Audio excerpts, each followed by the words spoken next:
Guys, let me ask you a serious question. If you lost your job tomorrow, could you actually survive for 90 days? Now, I'm not talking about living the way you live now. I mean, just making it. Could you pay all of your bills?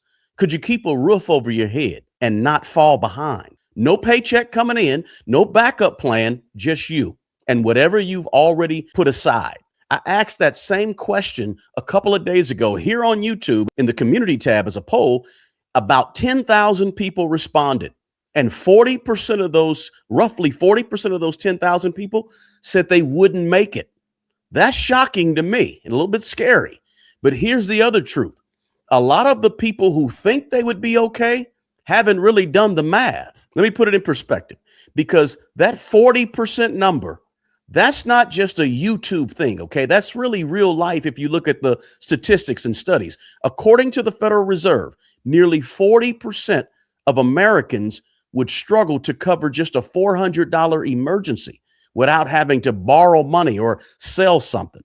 And according to Bankrate, another study, around 60% of Americans are living paycheck to paycheck right now. So when 40% of people on the YouTube poll say that they wouldn't make it 90 days, that lines up almost perfectly and accurately with what the studies show. But here's the part that people fail to realize and really don't talk about much. The 60% of the people from my poll who think they're good, a lot of them really haven't done the full math the way they should.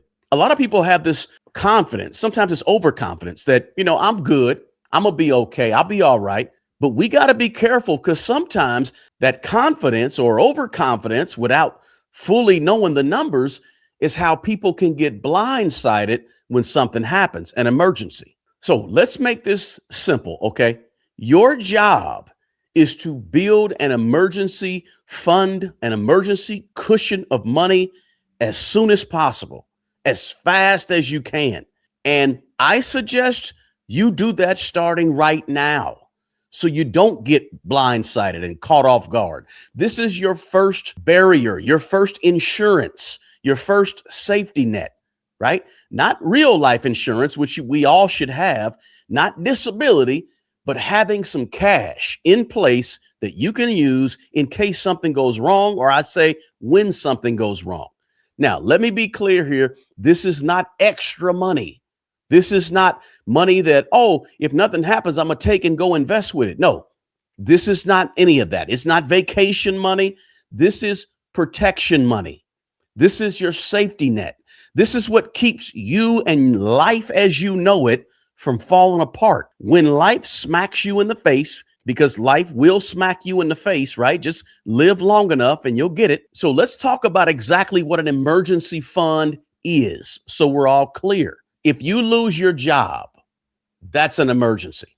If you have a medical issue and you got to drop $1,000 to be seen at the hospital, that's an emergency issue. If your car breaks down and you need to get your car worked on because you got to get back and forth to work, that's an emergency. If you have some type of major home repair that you need for you or your family's safety or health, that's an emergency. Now, what is not an emergency? Vacation, your cousin's wedding in Jamaica, new gym shoes, new purse, season tickets to the sporting events. Or when you say something like this is not an emergency. I deserve this type of spending because I've worked hard. That's not an emergency. See, if you're doing those things and you don't have your first insurance, cash, your safety net, you're basically operating your life, your financial life, out of order. And money does not reward out of order. Money hates chaos, and money's attracted to order when you get organized. Now, what does a full emergency fund look like? Making sure you have money, a cushion to handle emergencies. We're not guessing here, okay? We're building this thing in stages. What does a full emergency fund look like? First, let me say this. Save up an initial emergency fund. I suggest $3,000, right? Just to have just in case. First, have $3,000 that you can get to in any given moment, right? Now, that's not the full-blown emergency fund, right? And it's not even enough to keep some of you comfortable.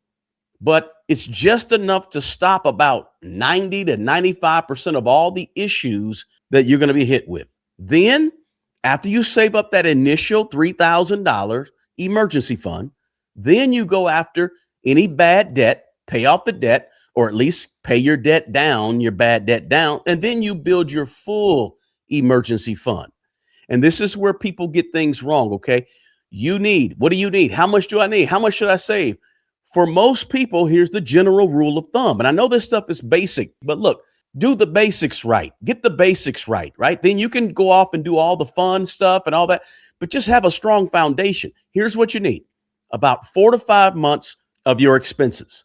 And whatever your monthly expenses are, multiplied by 4 or 5, that's what you need to have saved up. Or another rule of thumb is 6 to 7 months of your expenses. It really depends on your situation, whether you have 4 or 5 months, or you have 7 months. It depends on your personal situation, and everybody's situation is different. If you've got a stable job that you've been on for 10 or 15 years and you think it's stable, right? Only you would know that, right? Maybe 4 to 5 months might be cool for you. If your income is less predictable, maybe you work as an all commission sales job, right? Or maybe you're a person who has a job that's on shaky ground. You're not quite sure. You've been laid off before. They brought you back. Now you may be laid off again, or maybe you don't have any backup options in terms of money. Then maybe you need to have 6 or 7 months of cash reserves saved up for your full emergency fund. Now, why am I not saying you need 12 months or 15 months or 2 years worth of cash? Because for most people, unless you're older and you're trying to pull your money out to actually live on, most people don't need that much cash, because you want to have most of your money working for you in assets that are going up in value. The stock market with ETFs, index funds, stocks, etc., or real estate. You just want to have some assets. So most people don't need a year or 2 years worth of cash saved up, but a good 4 or 5 months or 6 or 7 months, that's what's going to give you some breathing room. If you have that amount saved up, it's going to keep you from panic decisions. It's going to keep you from stress and anxiety. You sleep better at night when you got 6 months of cash saved up. Now, let me answer this question, because everybody asks this. Where do I keep this money? Where am I supposed to put it? Now, this is simple. Hear me out on this, okay? A high yield savings account is great and it's optimal, where you can get 3 or 4% on your money in terms of return on your money. But for real, hear me out. A regular savings account at the bank down the street or your credit union is fine too, if you don't want to open up a high yield savings account. Look, to be honest with you, I don't really care where you keep this money, as long as you can get to it as quick as possible, because we're not trying to get rich on an emergency savings, right? This money is not for growth. This money is not to make you a millionaire one day. No, this money is strictly for protection. Emergency money is your safety net. That's it.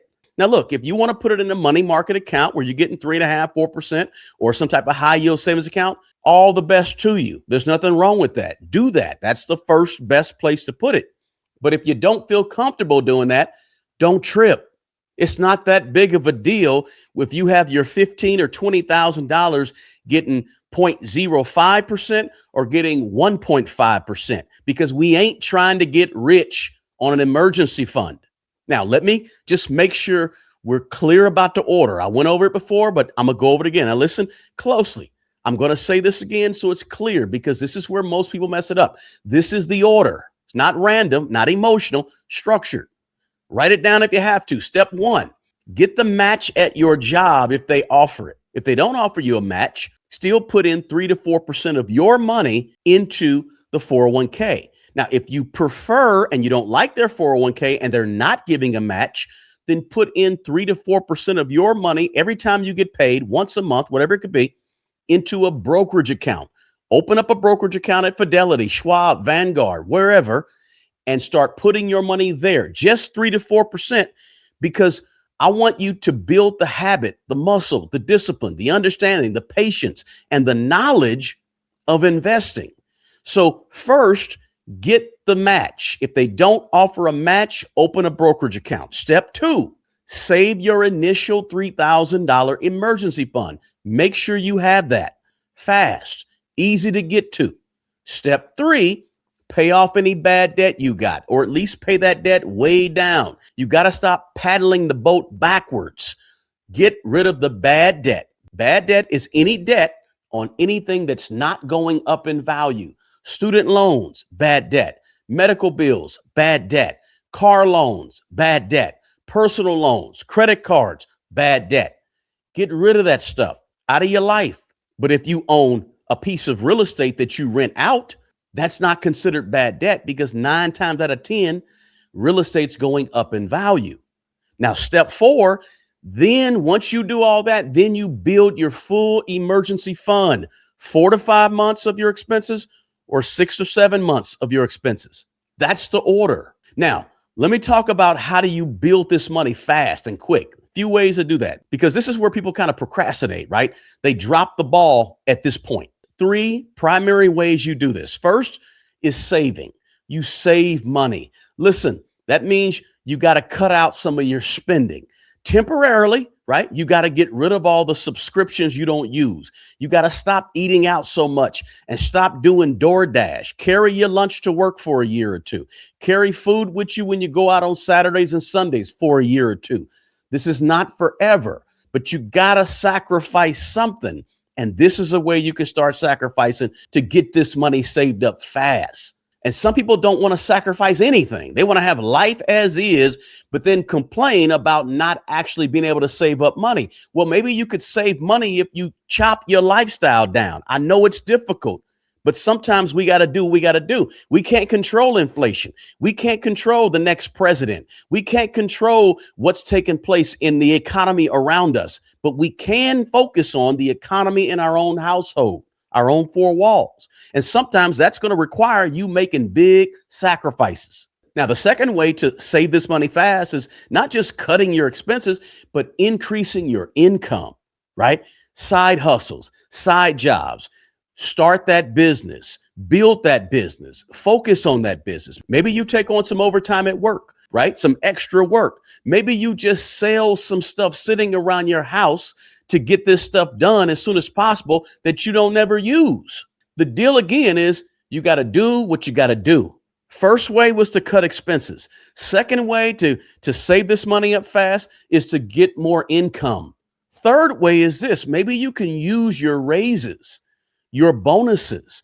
Maybe you can use your tax refund.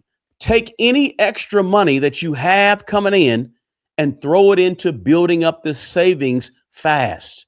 Don't upgrade your lifestyle just yet, but upgrade your stability instead. Upgrade your safety net instead by trying to make this savings grow. Look, this is not easy. It's not designed to be easy. Here's the harsh truth about saving money. It may take you 6 months, but watch this. It may take you 3 years, but you got to start today. No excuses. If that means 3 or 4 less vacations this year or next year, right? If it means 5 or 6 less concerts, 3 or 4 less large ticket items that you could buy, or maybe another 2 years without a night on the town, then so be it.